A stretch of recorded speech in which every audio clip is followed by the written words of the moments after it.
General Torre, winner by default. Tinuloy pa rin.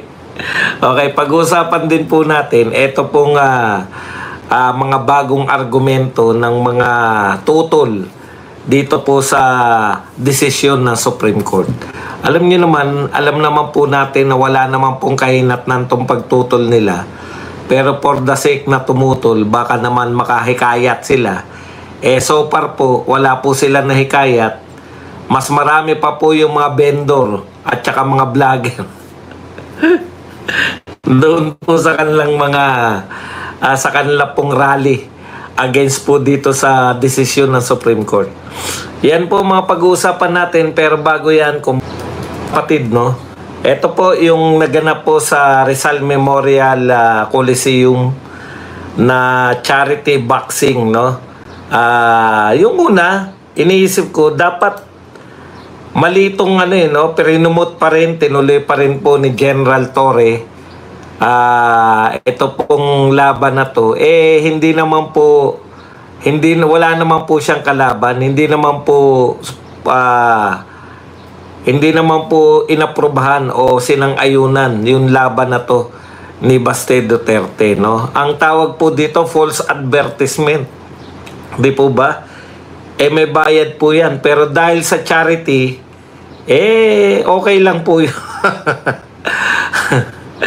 Pagbigyan na po natin dahil kawawa naman sila, sunod-sunod na po yung kanilang mga kapalpakan. Pagbigyan naman natin, nananalo naman po si Torre. Suko po tayo.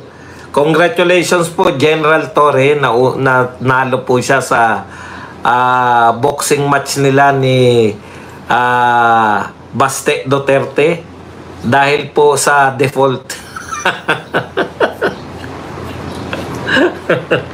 Ngayon lang po ako nakakita ng boxing match na by default.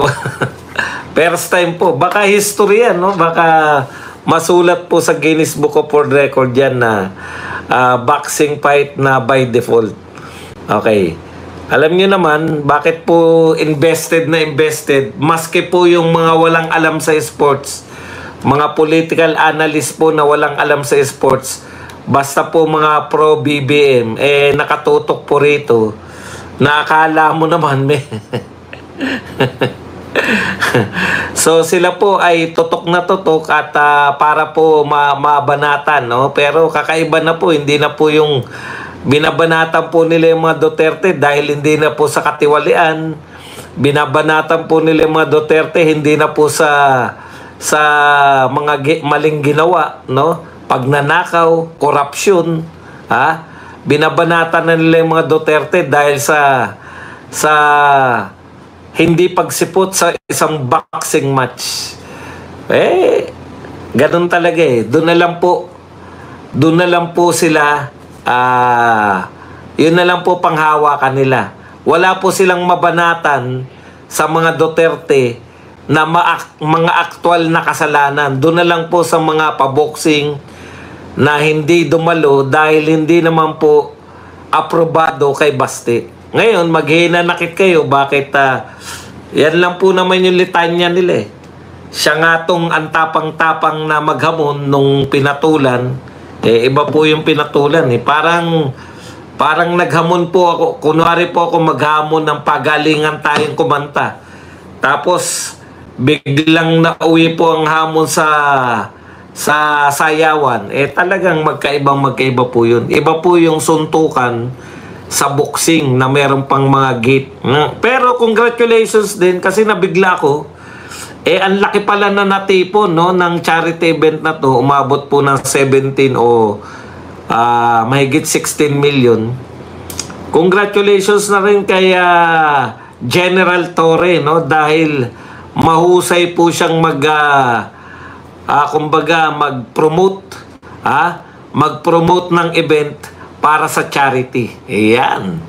So, baka may nakakapag-isip po siya. baka mapauso ni Torre yan po siya. Mayat mayain yan ng mga charity event na ganyan. Hindi naman po. Ako naman po, marunong naman akong kumilatis ng tao, no? Ang tingin ko naman po, yung kinita niya na hindi po ibubulsa ni Torre, kung yun po yung iniisip nyo na baka ibulsa lang. Hindi naman po. May mga kasalanan si Torre na alam natin. May mga kasalanan siya sa mga Duterte. Hindi po yung ninakawan niya yung mga Duterte. Yung pong, alam niyo na, yung ayon sa pamilya Duterte, yung pangingidnap kay Tatay Digong. At saka yung paglusob sa KOJC, 'di ba? Yan yung mga kasalanan ni Duterte. Hindi na po natin kinakailangan mag-imbento ng mga kasalanan. Yung mga aktual na lang, hindi naman tayo mga dilawan eh. Hindi naman po tayo mga congressman na nag-iimbento ng mga kasalanan ng tao para ma-impeach. Okay. So, tapos na po yan. Tapos na rin po yung pagsubaybay ninyo dahil tinanong naman si Torre kung siya ba ay papalag sa bagong hamon ni Baste na suntukan, walang gloves, walang camera. Busy na raw si Torre. O, yun po. Maganda na rin, no? May charity event. Congratulations, nanalo siya. Tapos na po ang kwento. Balik na po tayo sa makatotohanan, no? Alam nyo, pagbigyan nyo naman po. Ilang beses na po na talunan po sila sa totoong buhay. Natalo po sila dun sa usapin ng gusto pa nilang palabasin na fake news. Yung kay Tantoco, ngayon po nakita po natin na talagang totoo po na may namatay. Ngayon umamin pati yung asawa na silang mag-asawa ay gumagamit. Pero hanggang ngayon po ay nananatili po sa pwesto. Talong-talo po sila dyan, no? Lalong talo sila sa pag-amin ng asawa at lalong talo sila na hanggang ngayon nasa posisyon. Ibig sabihin, alam nyo na kung ba... Wala po sa kanila, hindi na po shocking sa gobyernong ito na meron silang meron po silang mga cabinet officials o mga miyembro po ng gobyerno na gumagamit, aminadong gumagamit. Kung sa iba pong administrasyon yan, iskandalo pong malaki yan. Pero unti-unti na tayong sinasanay. Okay. Unti-unti na tayong nasasanay. Ngayon, ikalawa nilang pagkatalo na talagang halos hindi po nila na ipagmalaki, no? Naawa po ako sa gobyernong ito. Kasi po, talagang sabi nga, insultong-insulto talaga no? Sabi nga ni Donald Trump, napakaraming kasama. Napakaraming advisor, napakaraming... kasama sa pagpunta sa Amerika na pinaka-worst naman po ng nagresulta. Yung mga load lang po ang puhunan, hindi po nagpakita sa Amerika na mga bansa po na tunay na nakapag-negotiate, ang laki po na naiuwi. Talo na naman sila dyan. Talo sila sa 19-0 sa tariff. 19% ang taripa na babayaran buwis ng mga Pilipino pag nagpasok ng produkto, pero ang Amerika 0%. Talo na naman sila. Saan pa sila talo? Talo po sila at umami na po si BBM, no? Hindi na po nagmatigas, wala na pong katwiran, naubusan na po ng katwiran. Nung una po kinatwiran. Bakit po may flood control project, wala naman pong may baha pa rin.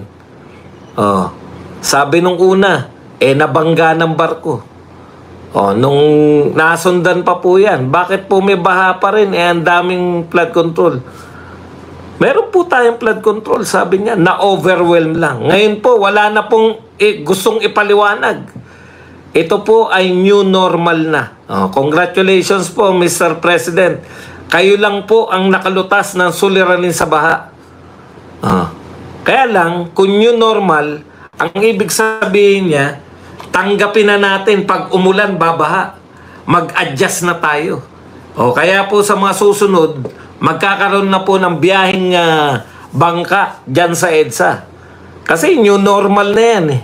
Ha? Para kayo makapasok pa rin sa mga trabaho, kinakailangan pagbaba nyo ng MRT, may naghihintay instead po na tricycle o yung mga move it. Yung mga move it po at mga grab, imbes po na motor at makakakita na po tayo ng mga rubber boats. Yan na po ang new normal. Kasi a-adjustan natin eh.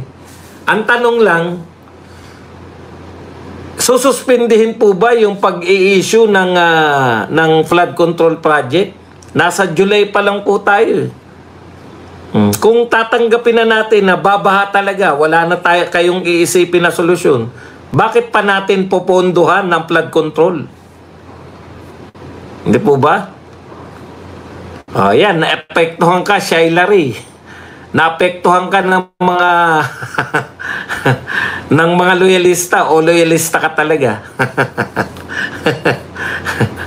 Hindi po trabaho ng Vice Mayor yung makipag-boxing sa PNP Chief. Yan lang po yun. So, ang ibig natin sabihin, kung sumuko na po kayo, Mr. President, tama naman, no? Wala na akong nakikitang solusyon. Yun ang sinabi niya eh. Tanggapin na lang natin. Solely bayad po ng mga flood control project. Kasi ganun po yun eh. Di po ba? Pag hindi po epektibo yung mga flood control, yung mga proyekto, halimbawa, bumili ka ng TV, wala kang panood. Solely, di ba? Either papalitan mo yung TV o solely bayad. Eto po, wala silang nakokontrol na baha.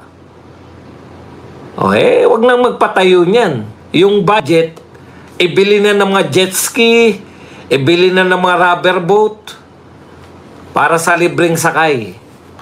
Amphibian boats, yan. A-adjustan eh. New normal. Ang galing, mautak talaga tong presidente na.